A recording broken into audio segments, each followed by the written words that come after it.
Meus amados irmãos, a paz do Senhor a todos quantos estão nos ouvindo, eu vos salvo com a paz do Senhor. Nesta noite, nós estaremos estudando a Palavra de Deus, aqui em Marcos, capítulo de número 13, a partir do versículo de número 28, onde fala sobre a parábola da figueira, né? É um assunto que Jesus tratava junto com os seus discípulos antes dele ascender aos céus, antes dele morrer e ressuscitar, e orientando sobre os sinais que antecederiam a sua volta, né? Então é uma parábola maravilhosa. Jesus fala sobre duas parábolas, sobre duas figueiras, né? Antes ele fala sobre uma figueira, um tipo de figueira, e também fala sobre outra parábola da figueira, que seria da figueira estéril, né? E ambas essas figueiras, ou essas parábolas, se referem ao povo de Israel. E para nós também nos serve de alerta, para que nós estejamos vigiando, né? Porque o Senhor pode voltar a qualquer momento. Então, quando Ele voltar, Ele quererá nos encontrar vigiando, né? Estando atentos, sóbrios, né? Não dormindo, né? Mas cientes de que Ele a qualquer momento pode chegar, né? Então vamos ler aqui juntos, está em Marcos capítulo de número 13, versículos 28 até o versículo de número 37. Nos diz assim: Agora aprendei a parábola da figueira. Quando já os seus ramos se tornam tenros e brotam as folhas, sabei que já está próximo o verão. Assim também vós, quando virdes suceder estas coisas, sabei que está perto, às portas. Na verdade vos digo que não passará esta geração sem que todas estas coisas aconteçam. Passará o céu e a terra, mas as minhas palavras não passarão. Mas a respeito daquele dia e hora, ninguém sabe, nem os anjos que estão no céu, nem o Filho, senão o Pai. Estai, pois, de sobreaviso, vigiai e orai, não sabeis quando será o tempo. É como se um homem que, partindo para longe, deixasse a sua casa, desse autoridade aos seus servos e, glória a Deus, a cada um a sua obra, e mandasse ao porteiro que vigiasse. Portanto, vigiai, porque não sabeis quando virá o Senhor da casa, se à tarde, se à meia-noite, se ao cantar do galo, se pela manhã. Se ele vier inesperadamente, não vos encontre dormindo. O que vos digo, digo a todos: vigiai. Glória a Deus. Então, Jesus dava instrução aos seus discípulos, orientando a eles, a pedido deles. Perguntaram ao Senhor, ali quando eles saíam do templo em Jerusalém, eles disseram: Senhor, que sinais haverá da tua vinda e do fim, quer dizer, do fim de todas essas coisas? Quando se cumprirão todas essas coisas que o Senhor tem nos falado? Então Jesus disse a eles: cuidai para que ninguém vos engane, Primeiro, para que não fossem enganados, estivessem acautelados, preparados, na palavra de Deus, para não ser enganado. Então Jesus, aqui mais adiante, ele fala sobre a sua volta, e os sinais da sua volta. Ele diz assim: agora aprendei a parábola da figueira. Quando já os seus ramos se tornam tenros e brotam as folhas, sabei que está próximo o verão.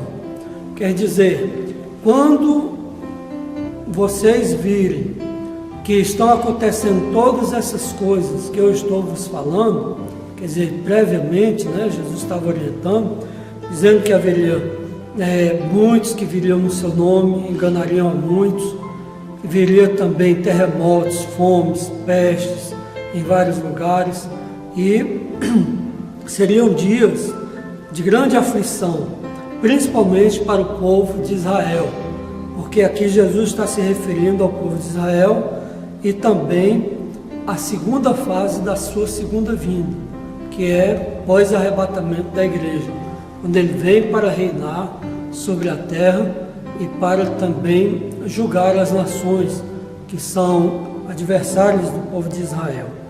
Então Jesus diz assim, para aprender essa parábola, né? Assim também vós, quando virdes suceder estas coisas, sabei que está perto, quer dizer, às portas.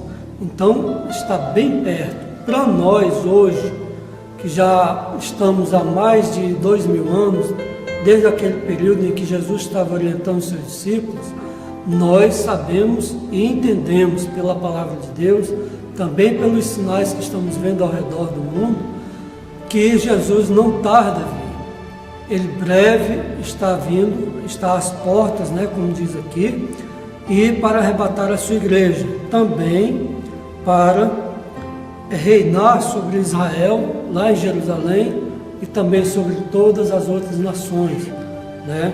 Então Jesus orienta para que nós tenhamos cuidado, né, e vigiarmos, quer dizer, vigiarmos com sobriedade na palavra de Deus, velando pela nossa vida espiritual, pela nossa comunhão com Ele, com o Senhor, né? Então ele diz assim, na verdade, vos digo que não passará esta geração sem que todas estas coisas aconteçam. Passará o céu e a terra, mas as minhas palavras não passarão.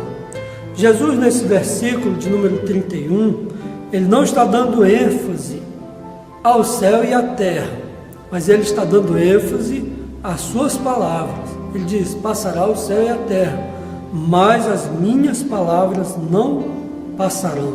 Quer dizer, esta profecia que ele estava falando sobre a situação em que Israel se encontraria nesses dias de grande tribulação, ele estava prevendo há 2000 anos atrás, ou mais que 2000 anos, esses acontecimentos, né? Então ele estava aqui dando ênfase às suas palavras.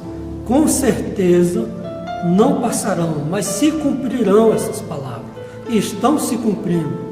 Nós estamos vendo o que está havendo, terremotos em vários lugares, inclusive aqui no Brasil, por estes dias mesmo, esta semana, já houve um tremor de terra na Bahia e em outras partes aqui do Nordeste do Brasil, né?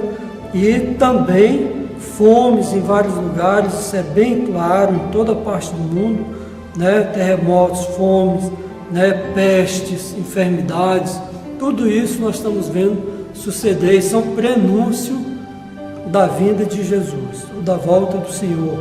Jesus disse que nós não deveríamos ficar perturbados, quer dizer, aflitos, né? Inquietos, preocupados, demasiadamente preocupados, porque ele diz, não vos assusteis, porque ainda não é o fim, né? Aí ele diz, haverá isso, aquilo outro, né? Os terremotos, as pestes, essas coisas. Não vos assusteis, porque não é o fim. Ainda não seria o momento da sua volta. Mas ele diz assim, olha, a respeito daquele dia, do dia da volta de Jesus, né, para reinar, ele diz, mas a respeito daquele dia e hora, ninguém sabe, nem os anjos que estão nos céus, nem o Filho, né, senão o Pai. Estai, pois, estais de sobreaviso, vigiai e orai, não sabeis quando será o tempo. Quer dizer, além da vigilância que cabe a nós, particularmente, vigiando a nossa vida espiritual através do conhecimento da palavra de Deus, do estudar a palavra, de guardar esta palavra nos nossos corações, nós devemos também entender outra coisa que Jesus fala aqui. Estais sobre aviso, vigiai e orai. Por que que ele manda orar? Porque nós sozinhos não conseguimos vencer as barreiras, vencer as tribulações, vencer o medo, vencer a angústia. Sozinhos nós não conseguimos. Nós precisamos de ajuda, nós precisamos de um ajudador, o Consolador, o Espírito Santo de Deus que está conosco. Então nós precisamos de Deus, da graça do Senhor na nossa vida, nós precisamos da força que vem de Deus, do fortalecimento, da armadura de Deus na nossa vida, para nós suportarmos as aflições, suportarmos as tribulações, as dificuldades e poder enfrentar confiados em Deus, na fé em Cristo Jesus, né? Então, irmãos, nós precisamos estar de sobreaviso, atentos, sabendo que os dias são maus, né? Não são dias fáceis, são dias maus, onde o engano, a mentira, o fingimento está se proliferando sobre a face da terra, quer dizer, está aumentando. Então nós temos que estar sóbrios. Aqui nas cartas do apóstolo Paulo, ele nos orienta de uma maneira muito clara que nós devemos ser sóbrios, vigilantes, né? E como essa sobriedade, essa vigilância é no conhecimento de Deus, no conhecimento da palavra de Deus e no temor do Senhor. Porque a palavra de Deus, ela é para nós como uma bússola, que ela vai nos orientando o caminho que nós devemos seguir, nos mostrando o norte. E pela palavra de Deus, nós vamos sabendo diferenciar entre uma coisa, entre outra, entre aquilo que vem de Deus, aquilo que não vem, entre as artimanhas do inimigo e também dos homens que não temem a Deus. Então, é através do conhecimento da palavra de Deus que nós vamos vigiando, né? Aí Jesus ilustra aqui, diz assim: é como se um homem que, partindo para longe, deixasse a sua casa, desse autoridade aos seus servos, a cada um a sua obra, e mandasse ao porteiro que vigiasse.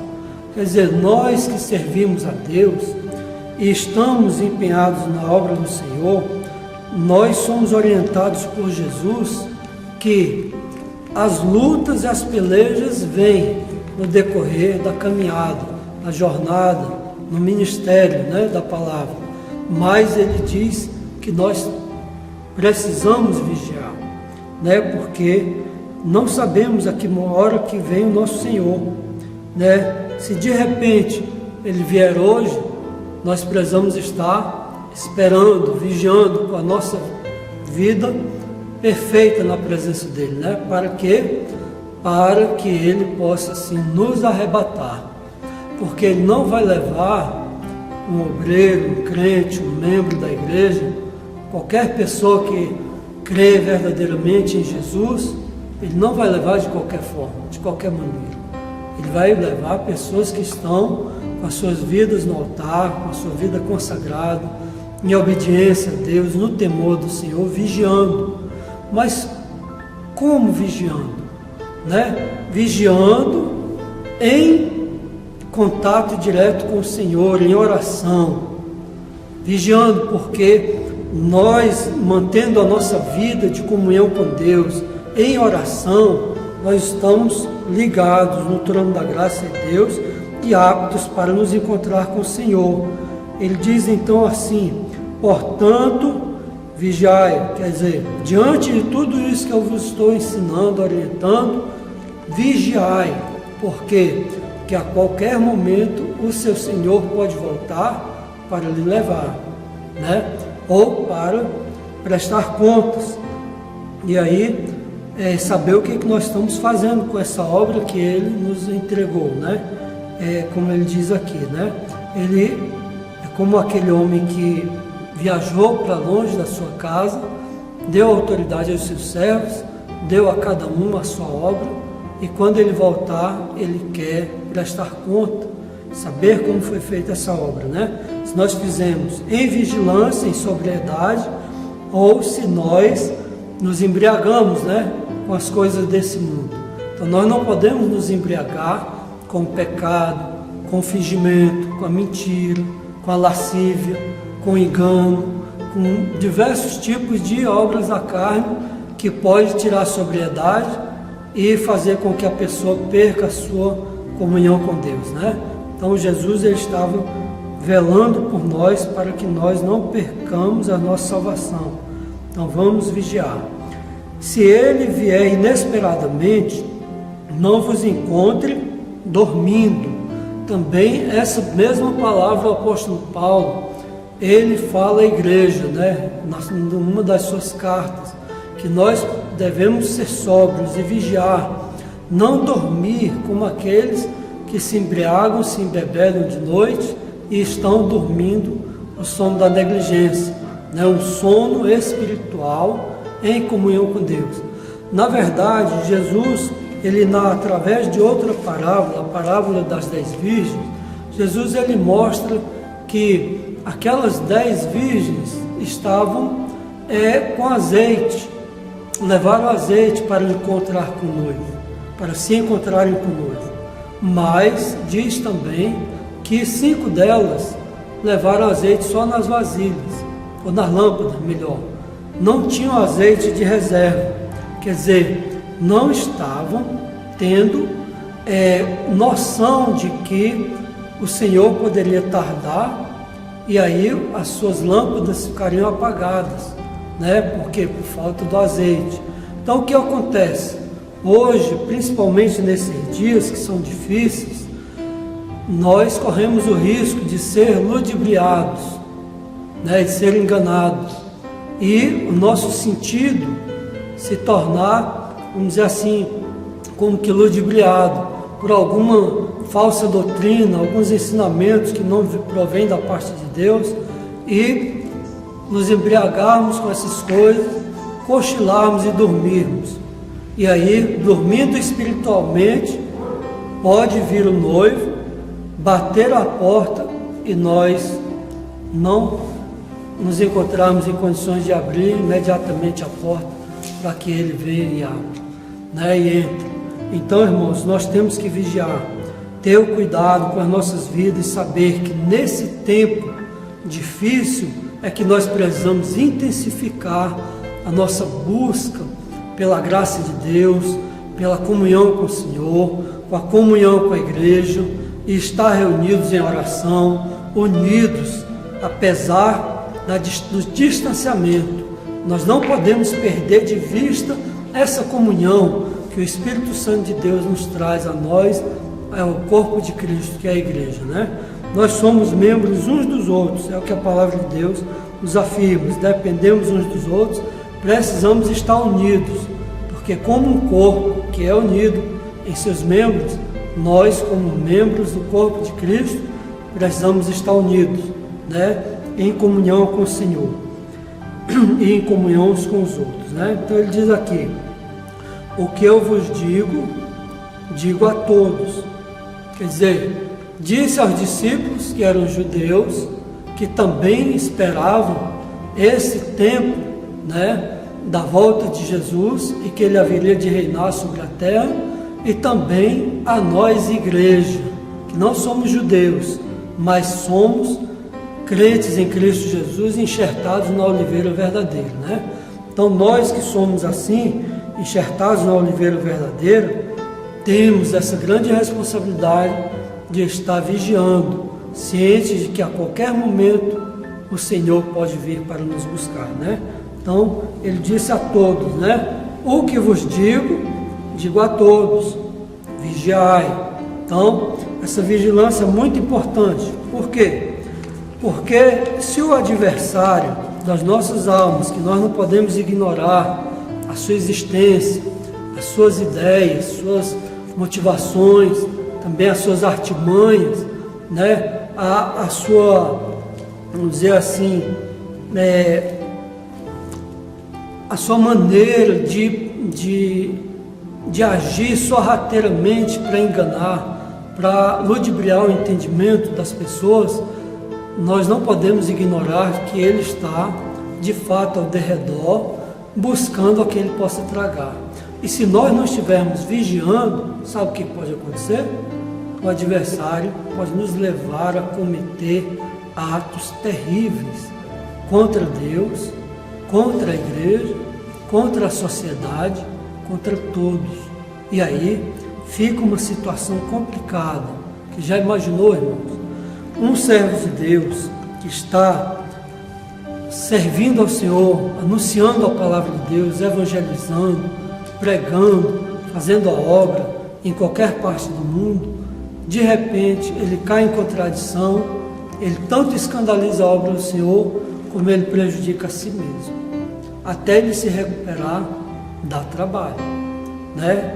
Então, nós precisamos estar vigiando para nós não perdermos, né, nem a confiança das pessoas, nem a confiança do Senhor, que nos confiou a sua obra, né?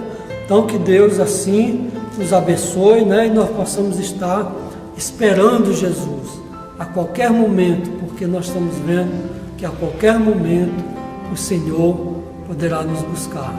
Outra coisa que nós precisamos ter o cuidado, nós precisamos ter um grande cuidado de nós não retrocedermos na nossa fé, né, apostatarmos da fé e voltarmos às fábulas vãs e profanas que nós antes praticávamos, antes de crer no Senhor Jesus, antes de nós nascermos de novo.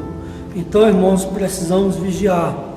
Não podemos imaginar que Deus ele vai aceitar que nós venhamos a nos prostrar e a servir a dois senhores. Ele diz: ou você vai amar mais a um e odiar o outro, ou você vai se apegar mais a um e aborrecer o outro. Não podeis servir a dois senhores, né? Também nessa passagem que Jesus antecede essa palavra aos discípulos, ele orientou a eles dizendo assim: olha, nesse tempo um irmão entregará o outro, o pai entregará o filho será contra o pai, né? Seria um tempo terrível, difícil. Ele dizia: sereis odiados de todos por causa do meu nome, mas aquele que perseverar até o fim será salvo. Então ele disse para os discípulos: quando vocês virem essas coisas acontecer, que a abominação que causa desolação estiver no lugar santo, quer dizer, ali em Jerusalém, né, onde é o lugar de adoração a Deus, ele diz: olha, quando acontecer essas coisas, vocês estejam vigilantes. Quem estiver no telhado, não desça a buscar nada lá dentro da sua casa. Quem estiver no campo, não volte atrás, né? Ele quis dizer assim, para nós não retrocedermos na nossa caminhada, na nossa fé em Deus, né? Não voltarmos atrás, porque que podem levar a pessoa a se desviar da sã doutrina do Senhor, dos ensinamentos do Senhor, né? Que levam o homem a naufragar na fé. Então diz assim: o que estiver no telhado, não desça para casa, nem entre para tirar coisa alguma da sua casa.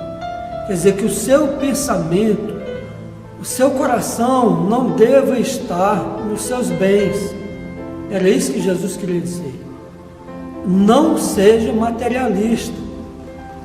Cuide da sua vida espiritual, vigie, seja sóbrio. Entenda o que eu estou fazendo. Ora, Jesus vinha falando tanto aos discípulos como também aos fariseus, escribas, saduceus, a palavra, e levando eles ao arrependimento. Jesus veio para nos trazer a salvação e nos levar à vida eterna, aos céus. Mas, para que esse processo seja completo, nós primeiro precisamos passar por umas fases, ou seja, por um processo. Primeiro, ouvir a palavra de Deus, ser convencidos, nos deixar convencer pela verdade, pelo Espírito Santo de Deus. E aí nos arrependermos dos nossos erros, nossos pecados, né? Aceitarmos a vontade de Deus na nossa vida e deixar o Espírito de Deus nos transformar para viver em novidade de vida, viver uma nova vida em Cristo Jesus, uma vida justificada mediante a fé no sacrifício que Jesus ofereceu por todos, para salvar a todos que creem. Também é um processo de santificação, quer dizer, separação das coisas que desagradam a Deus, do pecado, da lascívia, dessas outras coisas que nós já falamos. e também entrar nesse processo de santificação e no processo final de glorificação. Esse processo de glorificação vai se dar justamente a partir do ato do arrebatamento da igreja. O Senhor nos arrebatar, nos transformando em corpo glorioso como do Senhor, e assim nos levar para morar consigo na glória, né? Por isso mesmo que Jesus antes, ele diz assim, olha, não se perturbe, não se turbe o vosso coração. Crede em Deus, crede também em mim. Na casa do meu Pai há muitas moradas. Se não fosse assim, eu teria dito. Vou preparar-vos lugar, e quando eu for e vos preparar lugar, virei outra vez, e vos levarei para mim mesmo, para que onde estiver, estejais vós também. Aí Jesus orienta que nós sabemos o caminho. Ora, o caminho para o céu é andar nas pisadas de Jesus, seguir o caminho da retidão, né? O caminho da sinceridade, o caminho da verdade, do verdadeiro amor, né? Da fidelidade, da honestidade, da sinceridade, da prudência, né? Dessa sobriedade no Espírito Santo de Deus e na Palavra de Deus. Então, Jesus, ele orientou todas essas coisas. E ele disse que naquele tempo deveriam os discípulos olhar para a mulher de Ló, ou seja, para o exemplo que ficou para nós, para eles também naquela época. Olhar para a mulher de Ló. O que a mulher de Ló fez? Ela revelou que no seu coração havia o materialismo. Quer dizer, ela estava com o seu coração impregnado do materialismo e voltado para os bens dessa terra, desse mundo, e das coisas que o mundo oferece. Então, o que acontece? É um risco muito grande de perder a vida, de perder a salvação. Por isso Jesus orientou e disse, olha, portanto, vigiai. Quer dizer, o Senhor, Ele deixou para a sua igreja tanto o Espírito Santo de Deus, como Consolador, como também o Espírito Santo de Deus, através da sua igreja, nos leva a fazer as obras de Deus, através dos dons espirituais e também dos dons ministeriais, que o Senhor supre a sua igreja. Então, que nós possamos fazer esta grande obra, né, com interesse de coração, com fidelidade, com honestidade, sabendo que haveremos de nos encontrar com o pai de família, com o dono da casa, com o nosso Senhor, para prestarmos conta dessa grande obra, né? E que alegria será, irmãos, quando nós nos encontrarmos com o Senhor, será alegria grande, tanto para nós, como para o Senhor, se nós estivermos vigiados e realizando a obra de Deus com sabedoria, com entendimento. Amém? Então que Deus nos abençoe, nos fortaleça, nos dê a sua graça, nos dê a capacidade, a condição de fazermos a obra de Deus com vigilância, com sobriedade, com temor, observando com segurança, no conhecimento da palavra de Deus, tudo quanto tem sido oferecido, tanto nos meios de comunicação, como também na igreja como um todo, para que nós não venhamos ser de maneira nenhuma movidos da nossa fé em Cristo Jesus. Amém?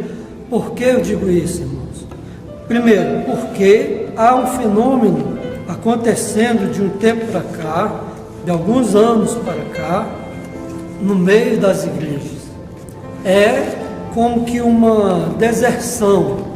Alguns estão desertando da igreja, estão se afastando e se denominam como pessoas desigrejadas. Porém, estão fora da igreja como corpo e tem outros ensinos, outras doutrinas que não batem com a sã doutrina de nosso Senhor Jesus Cristo. Então parece muito que é verdade, mas há uma confusão nesses ensinamentos e que podem ludibriar a mente de alguns. Existem outras filosofias no mundo também, muitas coisas, né? Ideologias várias que podem tirar a pessoa do caminho. Então, que nós possamos buscar estudar a palavra de Deus, nos orientar com irmãos mais experientes, que têm capacidade também de nos tirar as dúvidas e para que nós não sejamos enganados com o mundo. Amém? Que Deus assim abençoe a sua vida, abençoe a minha vida, que nós possamos vencer essas dificuldades que o mundo traz sobre cada um de nós para nos fazer voltar atrás da nossa fé em Cristo Jesus, né? Então, que Deus nos abençoe, nos fortaleça. Eu agradeço também ao pastor Francisco, que tem nos antecedido, por esta grande oportunidade de falar acerca da palavra de Deus, acerca daquilo que o Senhor tem nos falado e que há de se cumprir com toda certeza. Amém? Que Deus abençoe a todos.